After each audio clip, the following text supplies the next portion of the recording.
Isa ka din ba sa nai-inspire magpagawa ng mga modern design na bahay? Baka makatulong sa itong video na to. Ito na nga pala yung mas modern version ng mga electrical panel boards. So ang tawag dito ay miniature distribution panel. And kung makikita nyo, iba na siya sa mga nakasanayan nating plug-in panels, mga fuse type. Modern na yung panel nito, hindi na siya kinakalawang, gawa siya sa plastic. Kaya niya mag-resist from negative 40 degrees up to 120 degrees. Kaya talagang maganda siya for electrical use. Tapos yung mga breaker na ginagamit nga pala dito ay mga miniature circuit breaker na mas mabilis mag-trip once na makaranas kayo ng overload and short circuit sa bahay. So sa mga miniature circuit breaker na ginagamit sa ganito, ang pinakamagandang brand at pinaka-safe gamitin is itong Schneider na MCB. So ito kasi talagang world class yung quality nito. Ginagamit ito mag-isa wiring ng mga commercial tulad ng malls, mga hotel.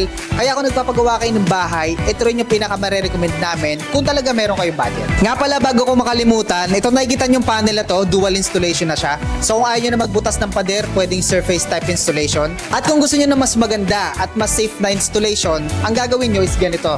So ilulubog nyo siya sa pader, ang tawag dito ay flash type installation, kung saan yung pinaka-body ng panel ay nakamount sa pader and yung nakalabas lang is yung pinakamukha niya. Dagdag ko nga lang pala, ito na rin yung kadalasang ginagamit sa mga hotel tsaka sa mga condo kasi nga modern na yung design niya. Ngayon kung naghahanap rin naman kayo ng mga modern design ng mga switches and outlet, ito naman yung marirecommend namin sa inyo.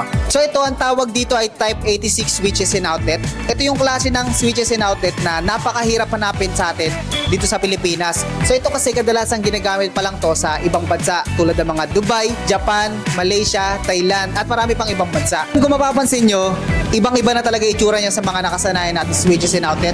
So ngayon, square na yung shape niya. Then yung mga switch niya is full faceplate na, kaya mas elegante na siyang tignan.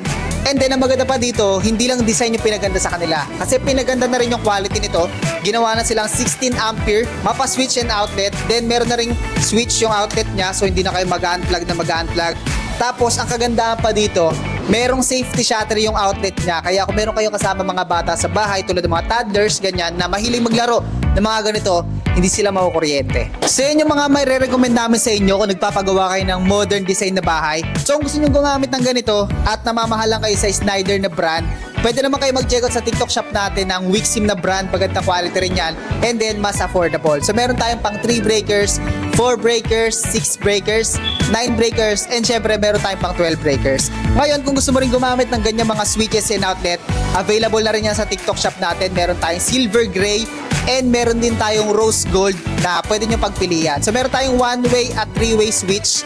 Tapos sa outlet, meron tayong 2-gang and 1-gang. So yun lang, magpunta ka lang sa TikTok shop namin, Trev Electrical, and syempre, mag-check out.